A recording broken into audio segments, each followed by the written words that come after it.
teman-teman, perkenalkan nama saya Nima Rizka Rapini, NIM 1811313132. Saya merupakan mahasiswi dari Prodi Pendidikan Guru Sekolah Dasar jurusan Dharma Acarya semester 5, Sekolah Tinggi Agama Hindu Negeri Empu-Kuturan, Singaraja. Di sini saya memenuhi tugas yaitu strategi pembelajaran bahasa Indonesia SD, dosen pengampu Ketut Ngurah Ardiawan, MPD. Di sini saya akan menjelaskan materi mengenai teks ulasan. Nah, adapun pembahasan yang akan saya bahas mengenai materi teks ulasan.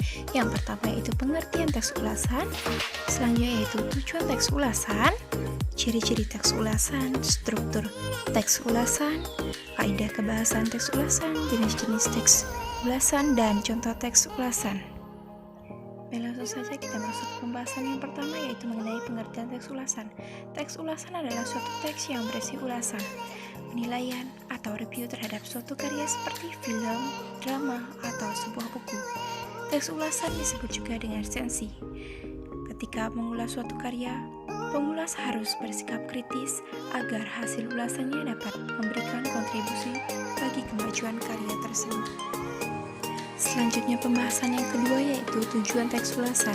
Teks ulasan memiliki beberapa tujuan yaitu yang pertama, menunjukkan pandangan atau penilaian penulis resensi terhadap suatu karya. Yang kedua yaitu memberikan informasi kepada publik tentang kelayakan yang dimiliki suatu karya. Yang ketiga membantu pembaca untuk mengetahui isi suatu karya. Yang keempat memberikan informasi kepada pembaca tentang kelebihan dan kekurangan karya yang diulas atau diresensi. Yang kelima mengetahui perbandingan karya tersebut dengan karya lain yang sejenis. Yang keenam memberikan informasi yang komprehensif tentang suatu karya. Yang ketujuh memberitahu dan mengajak pembaca untuk merenungkan, memikirkan, dan mendiskusikan masalah yang terdapat dalam suatu karya. Yang kedelapan yaitu memberikan pertimbangan pada pembaca apakah suatu karya tersebut pantas untuk dinikmati atau tidak. Yang kesembilan yaitu memudahkan pembaca dalam memahami hubungan suatu karya dengan karya lain yang serupa. Dan yang terakhir yaitu memberikan pertimbangan bagi pembaca sebelum memutuskan untuk memilih, membeli, dan menikmati suatu karya. Selanjutnya yaitu pembahasan yang ketiga mengenai ciri-ciri teks ulasan. Teks ulasan atau resensi memiliki ciri-ciri sebagai berikut. Yang pertama, strukturnya terdiri atas orientasi, tafsiran, evaluasi, dan rangkuman. Selanjutnya itu memuat informasi berdasarkan pandangan atau opini penulis mengenai suatu karya atau produk. Selanjutnya opininya berdasarkan fakta yang diinterpretasikan. Dan yang terakhir yaitu memiliki nama lain yaitu resensi. Selanjutnya pembahasan yang keempat yaitu struktur teks ulasan. Struktur teks ulasan merupakan susunan yang membangun sebuah teks ulasan sehingga menjadi suatu teks yang utuh. Struktur teks ulasan terdiri dari beberapa hal sebagai berikut. Yang pertama ada orientasi. Orientasi merupakan bagian pertama yang menjelaskan tentang gambaran umum sebuah karya baik film, drama, maupun sebuah buku yang akan diulas. Selanjutnya yang kedua yaitu tafsiran. Tafsiran merupakan bagian yang berisi penjelasan detail mengenai sebuah karya yang diulas. Misalnya berisi tentang bagian-bagian suatu karya, keunikan, keunggulan, kualitas, dan sebagainya. Yang ketiga yaitu evaluasi.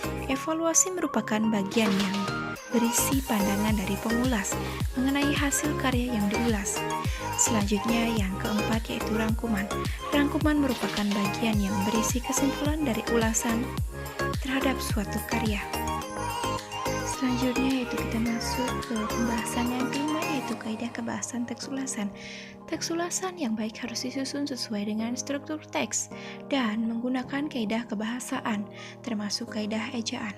Berikut ini adalah contoh kaidah kebahasaan dalam ulasan teks film atau drama. Yang pertama yaitu ada istilah. Contoh istilah di sini dapat dibagi menjadi dua yaitu ada istilah umum dan istilah khusus. Selanjutnya yang kedua yaitu ada sinonim dan antonim. Yang ketiga nomina. Yang keempat verba atau kata kerja. Yang kelima pronomina. Yang keenam konjungsi. Yang ketujuh preposisi. Yang kedelapan artikel. Yang kesembilan kalimat simpleks dan kompleks. Yang ke-10 menggunakan ungkapan perbandingan, persamaan atau perbedaan. Yang ke-11 yaitu menggunakan kata kerja material dan kata kerja relasional. Selanjutnya kita masuk ke pembahasan yang ke-6 yaitu jenis-jenis teks ulasan. Teks ulasan berdasarkan isinya dibagi menjadi beberapa jenis. Yang pertama yaitu ada teks ulasan informatif, yang kedua itu teks ulasan deskriptif, dan yang ketiga itu teks ulasan kritis. Nah, selanjutnya kita masuk ke pembahasan yang terakhir yaitu contoh teks ulasan, yaitu tentang contoh teks ulasan puisi yang berjudul Sahabat Terbaikku.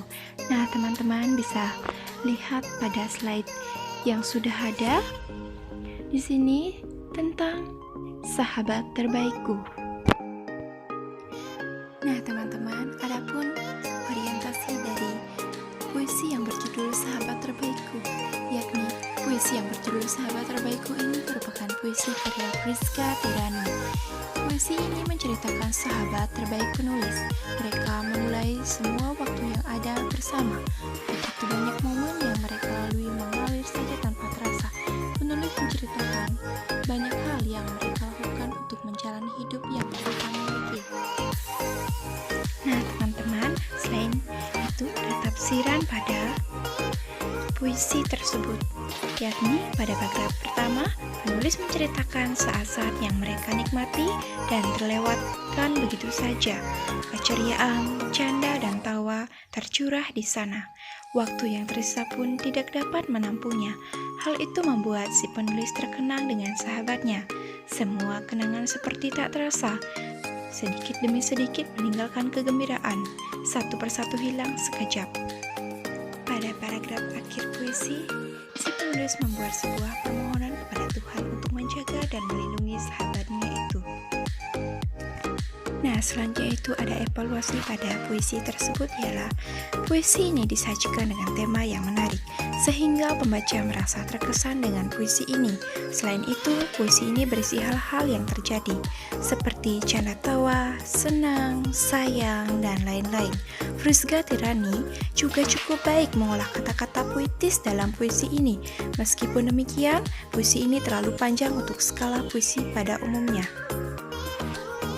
Kata-katanya masih seperti bahasa Indonesia biasa, tetapi puisi ini sudah mewakili hal-hal yang dialami sang penulis.